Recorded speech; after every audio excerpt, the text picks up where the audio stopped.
Créé en 1998 sous la houlette de feu son président Ngo Aka Mathias, avec l'appui de ses membres fondateurs, la grande pionnière des associations de l'agriculture ivoirienne ANOPACI, Association nationale des organisations professionnelles agricoles de Côte d'Ivoire, a joué un rôle majeur dans le développement des filières agricoles pendant 3 décennies avant de tomber dans une léthargie. Pour faire le diagnostic de son organisation et redynamiser ses instances, en vue d'apporter un nouveau souffle plus prometteur au progrès du monde agricole, l'ANOPACI a organisé du 25 au 27 février 2025 à l'École supérieure d'agronomie ESA-INPHB de Yamoussoukro un atelier de réflexion stratégique avec pour thème « Engagement politique et planification stratégique pour une transformation durable du secteur agricole en Côte d'Ivoire. Quel bilan et perspectives des organisations professionnelles agricoles ?» La cérémonie d'ouverture a été ponctuée par des allocutions des autorités administratives de la ville, du PCA de l'ANOPACI, Uzi Kwasi Eugène, et du président du ROPA. Une présentation d'un juriste expert sur la loi d'orientation agricole a permis à l'auditoire de s'imprégner des acquis juridiques pour le rappel et la défense des droits des agriculteurs du pays. Des échanges avec le conférencier ont élucidé toutes les zones d'ombre de cette loi. Puis des groupes ont été élaborés pour des travaux en commission sur les thématiques de l'atelier.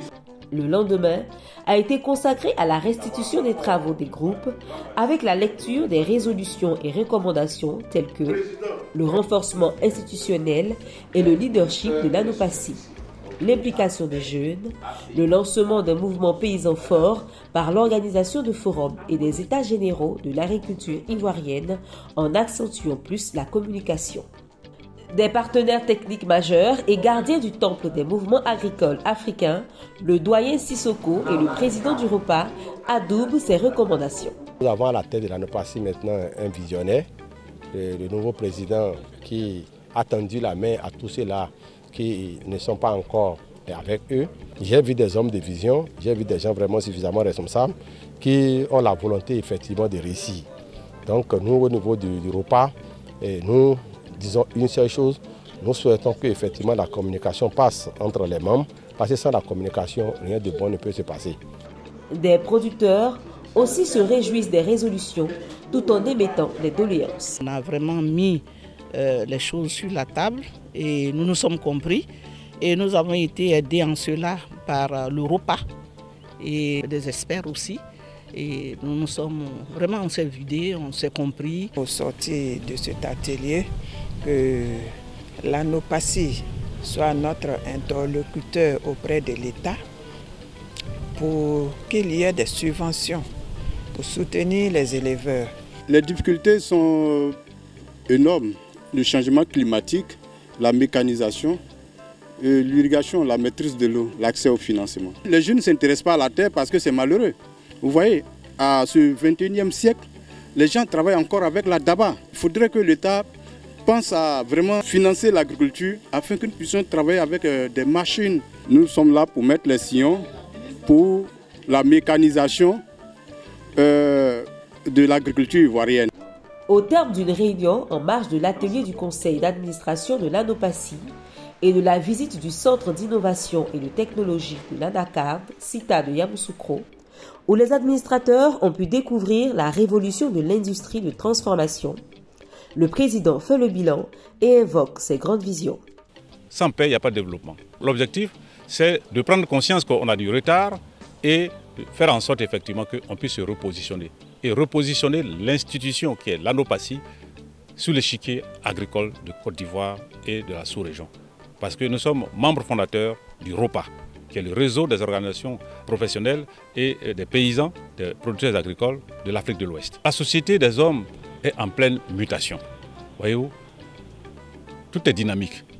Alors, il était important que nous remettions en cause les textes fondateurs, c'est-à-dire les statuts qui véritablement ont régi notre organisation depuis ces 2 dernières décennies. Voilà. Donc, il était important qu'on prenne la décision de pouvoir toiletter ces textes, les mettre au goût du jour pour que véritablement le nouvel environnement soit en phase avec ces statuts et qu'on puisse dérouler tous nos programmes dans un environnement assez apaisé, un environnement porteur pour l'épanouissement de toutes les productions agricoles de Côte d'Ivoire. Sous la conduite de son PCA, des membres de l'ANOPACI et le président du ROPA ont visité le siège flambant neuf de l'ANOPACI. L'ANOPACI, bien sûr, dans le cadre bien sûr de sa nouvelle politique, d'être plus proche effectivement des agriculteurs. Donc nous avons décidé de pouvoir vraiment aussi emboîter le pas du gouvernement en parlant de décentralisation. Yamoussoukro, c'est la capitale de notre pays. Abidjan est saturé, j'allais dire. Et nous pensons que Yamoussoukro, c'est à équidistant de tous les pôles. Du nord au sud, de l'est à l'ouest, Yamoussoukro est véritablement le centre, le cœur de la Côte d'Ivoire. Et le conseil d'administration a décidé de pouvoir créer son siège officiel, n'est-ce pas, à Yamoussoukro. Mais nous attendons effectivement une assemblée générale pour effectivement valider tout cela. Donc le bâtiment que vous avez vu va abriter effectivement le siège officiel de l'ANOPACI en Côte d'Ivoire. C'est par une visite des sites touristiques prestigieux de Yamoussoukro qu'a pris fin cet atelier qui assurément impulse un nouvel esprit à l'ANOPACI pour le mieux-être des producteurs et de l'agriculture ivoirienne.